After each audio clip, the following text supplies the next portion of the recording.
Herkese merhaba arkadaşlar, kanalıma hoş geldiniz. Yeni bir videoyla karşınızdayız.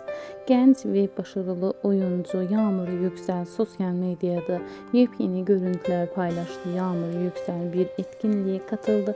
Biz de sizlerle yepyeni görüntüleri paylaşıyoruz. Yağmur Yüksel'in kırmızı tarzı çok konuşuldu. Biz de sizlerle yepyeni görüntüleri paylaşıyoruz.